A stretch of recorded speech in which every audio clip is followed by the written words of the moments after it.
The Isaiah Factor Uncensored starts right now. And welcome to The Factor Uncensored. In East Harris County, a military recruiter shot and killed his wife and injured a naval investigator who was looking into allegations of abuse. The suspect then got into a shootout with deputies about 20 miles away and was killed. It all started when Naval Criminal Investigative Services, or NCIS, we're interviewing a woman about a possible case of domestic violence. Tonight, we have a domestic violence survivor and a trauma therapist to talk about the chain of events.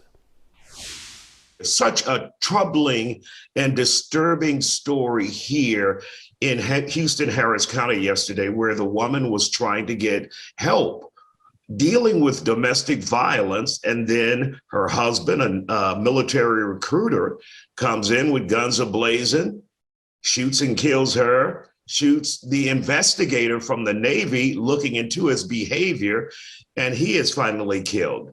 Chow, obviously, this is something you wanted to talk about. Your thoughts on this crazy and heartbreaking situation? Well, this is a kind of trauma that affects entire communities. But the word that you said really sticks to my mind, and that's guns. In this case, and we know in many cases of domestic violence murders, a gun is involved. And I can't say it enough. When there's a history of abuse and there is a gun in the house, you are 500% more likely to die. That is a predictor. We know things about domestic violence. We know things about abuse, and yet it continues. A history of abuse, guns in the house. It sounds like this wife was trying to do the right thing. She went to authorities and she said, look, I need a little help. But there was a gun, and we don't know if she planned for her safety. We tell survivors all the time, if you have a history of violence, if there is a history of abuse, plan for your safety, know your exit route, talk to a friend. There is help out there. It doesn't have to end this way. And Jamie, is it frustrating as a survivor to have this woman in this case do what was supposed to be done, going to investigators, reporting her violent husband, and she still ends up dead? It absolutely is, Isaiah. Not only frustrating, it's sad. It is. Yeah. When you hear stories like this, Jamie, how does this affect you as a survivor?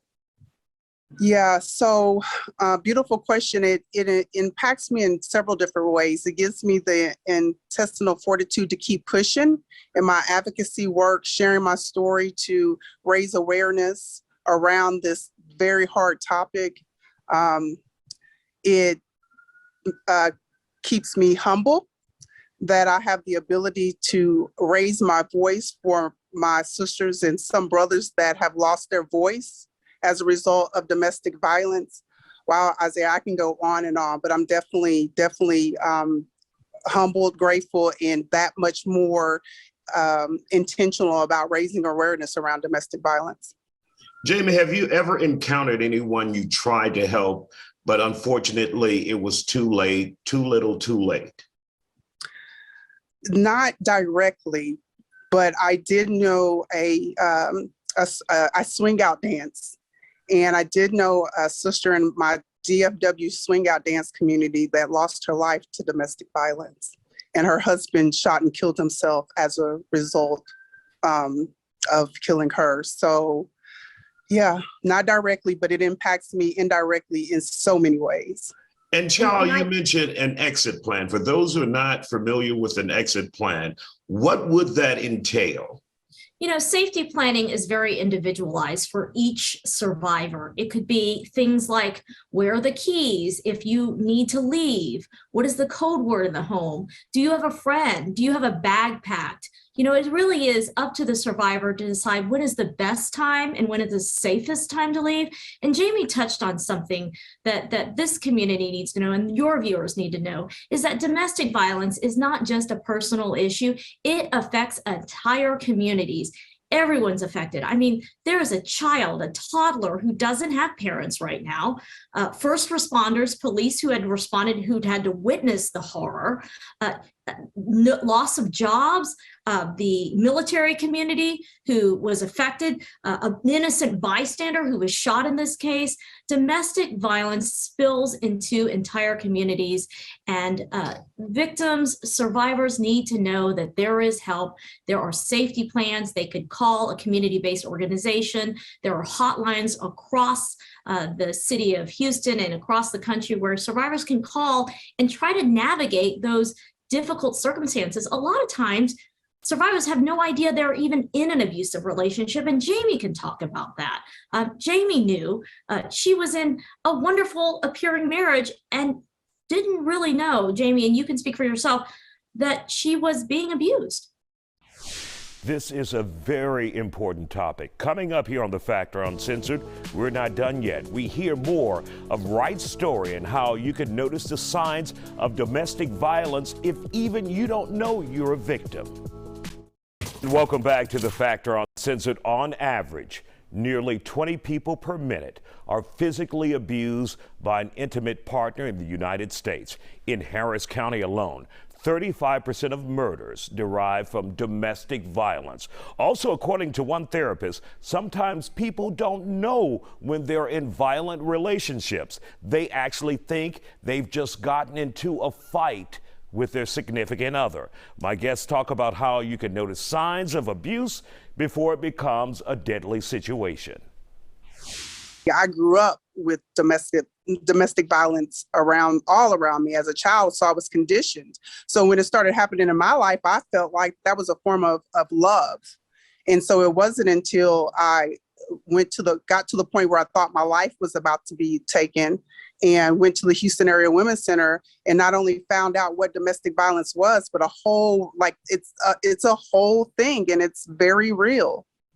And at the root of it, it's power and control, an abuser exerting his power and control over his victim. And there are many forms of abuse. And when you get to the tragic circumstances of a murder, there are many things, Isaiah, that could have happened before that. That history of abuse looks very different from survivor to survivor, but it could be emotional abuse, financial abuse, using the kids as a weapon, threats, jealousy, stalking, looking at your phone. Those are not signs of love. Those are signs of exercising power and control over a person. And it's really tragic. And I cannot say it enough. There is help available. Survivors do not have to feel like they are alone. And Jamie, really quick, when you experienced abuse and realized what it was it physical? Was it psychological? What did you go through that you didn't know it was abuse or domestic abuse? Yeah, so it started off psychological and verbal and emotional. Well, if you were this, or don't do that, and why are you wearing this, and you want to be my wife, and why are you acting like this? So it started off with the verbal abuse, and then it led to, the first was he took me by the neck and he shook me. Mm-hmm. And then it escalated to him hitting me, finally escalated to him hitting me in the face and knocking my teeth loose and me seeking shelter. So it slowly but surely built up, but it definitely wasn't physical at first, but it was physical. It became physical very fast. And I know in many relationships, people will see that as, oh, we had a fight, instead of I was abused. Did you see it that way, that we had a fight rather than I was abused? Absolutely. And in my personal story, Isaiah, the person that caused me harm is a minister, right? And so I thought that we were going to pray it away. So it was definitely a fight. It was not domestic violence. Absolutely not. It was a fight that we were going to work through. We were going to pray through, and somehow it was going to work. And so, Child, for those viewers who are watching us here tonight, what would you tell them if they see abuse, but the victim is not doing anything about it, not getting the help they need? Obviously, it's a touchy situation, as we say, to get in someone's business, but how would you approach that? Recognize those signs of abuse. Maybe they're withdrawing from the office and their friends, and they're telling you stories about, those verbal comments that Jamie mentioned. Respond without judgment and shame. You didn't deserve this. Don't say things like, you should just leave him. It just puts a survivor and isolates that survivor, and they feel judged. They may not reach out again. And finally, refer them. Let them know help is available. There are many community-based organizations that will help with hotlines, with shelter, with support to get survivors out of their situation. Jamie is one of the lucky ones. She is telling her story to pay it forward so that other survivors know that they have hope as well. All right. Well, we want to thank you both. And Jamie, thank you for sharing your story, and Chow for your expertise here on The Factor Uncensored. Hopefully we are able to help someone tonight with the words that you guys had here on The Factor. Thank you both again. If you're caught in a serious situation like that, make sure you reach out and get the help that you need from the Houston Area Women's Center, counseling, family member, or church. Just don't suffer in silence.